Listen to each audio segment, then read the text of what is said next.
ये कहानी एक ऐसे शेफ की है जो किसी भयानक हादसे की वजह से पास्ट में टाइम ट्रेवल कर जाता है। सिर्फ इतना ही नहीं, वहाँ पहुंचकर इसकी सेक्स भी बदल जाती है। क्या वो अपने टाइम में वापस आया या फिर इसी समय में फंस कर रह गया? चलिए जानते हैं।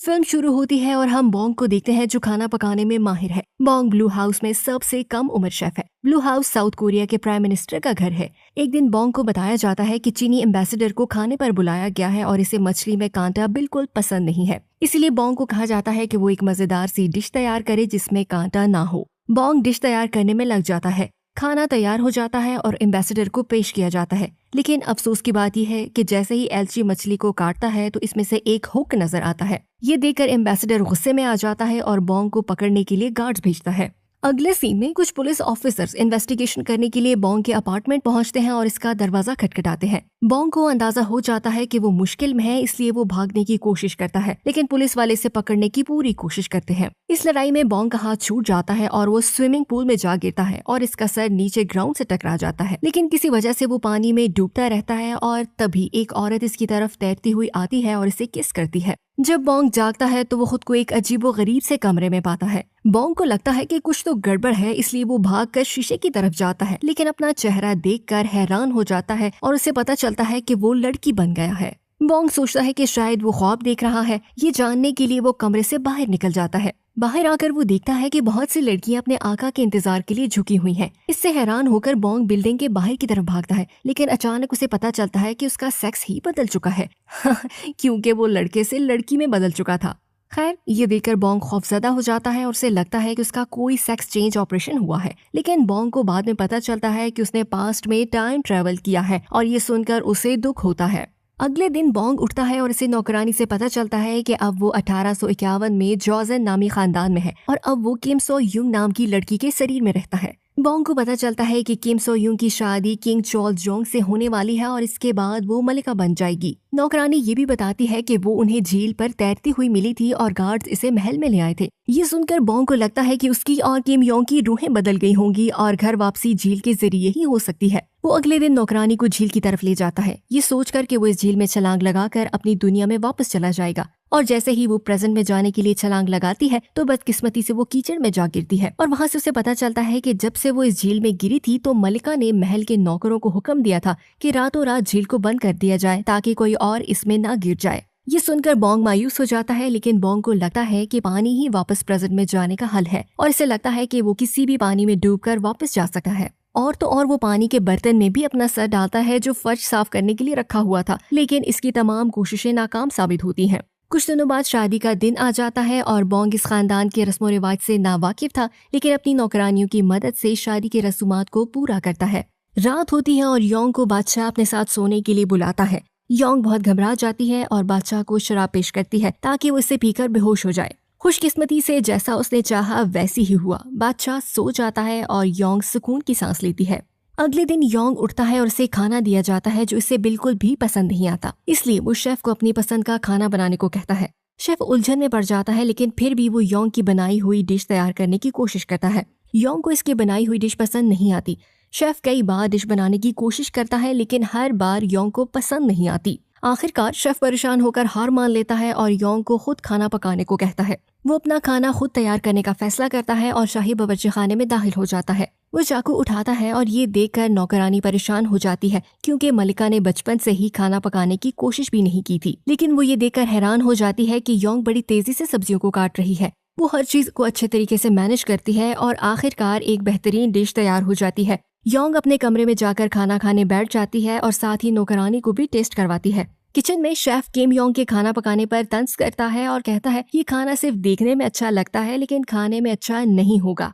शेफ बच जाने वाले खाने को जैसे ही चखता है तो उसे खाना बहुत पसंद आता है। इसके बाद योंग को एक ख्याल आता है कि वो अपने खाना पकाने की महारत से मलिका का दिल जीत सकती है और इसे दोबारा झील चलाने पर भी राजी कर सकती है।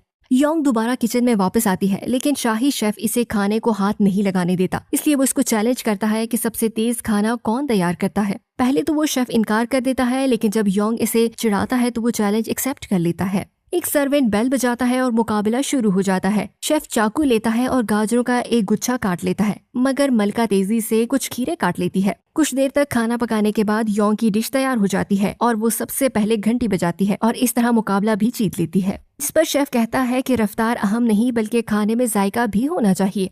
लेकिन योंग को अपने ऊपर एतमाद होता है और वो शाही इंस्पेक्टर से दोनों खाने चखने को कहती है। शाही इंस्पेक्टर योंग के खाने को बेहतरीन डिश करार देता है और इसे किचन की जिम्मेदारी भी संभालने को कहता है। किचन की जिम्मेदारी संभालने के बाद योंग सबसे पहले इस चीज को देखता है कि मलिका को कौन सा खाना पसंद है और उसे पता चलता है कि मलिका को नरम खाना पसंद है। इसलिए योंग आलू का दलिया बनाना शुरू कर देती है।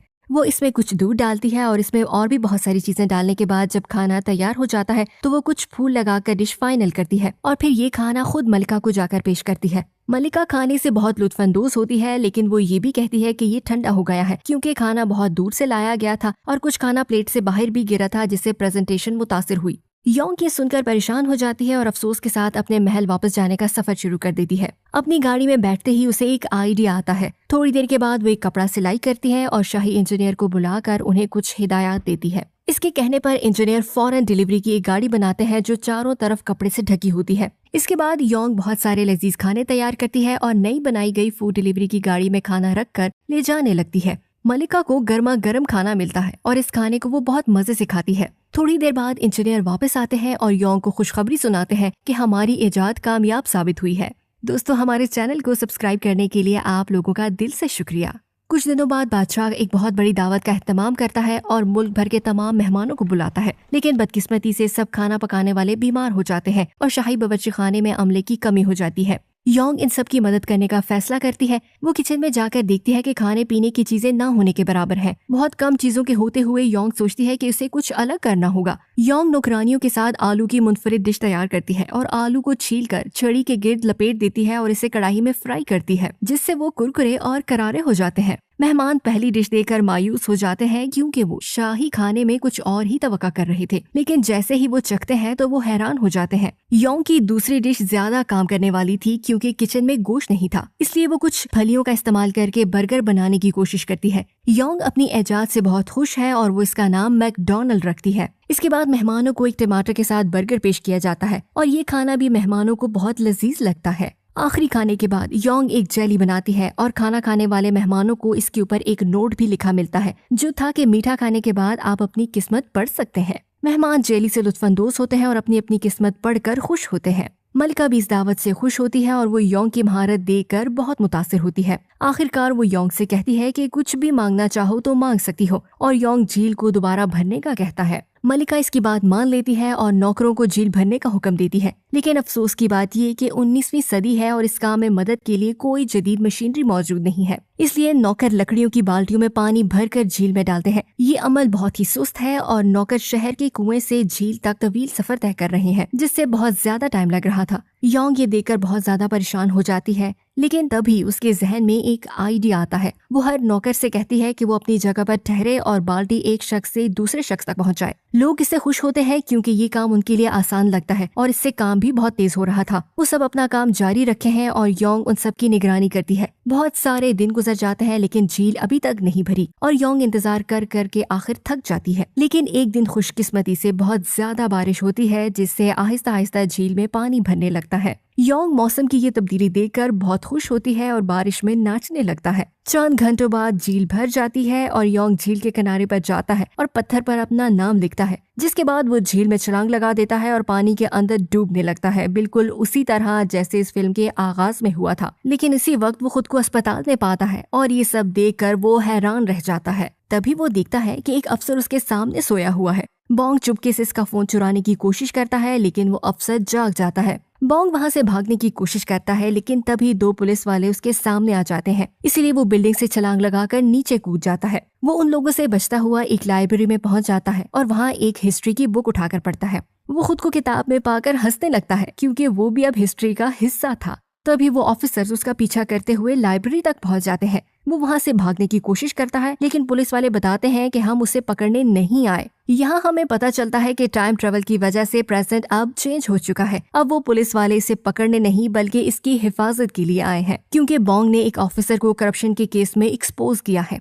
बोंग कंप्यूटर में अपने बारे में सर्च करता है और ये देखकर हैरान हो जाता है कि वो ऑफिसर सच बोल रहे हैं। मूवी के आखिरी सीन में हम बोंग को एक बिल्डिंग के सामने खड़ा हुआ देखते हैं और कहानी यहीं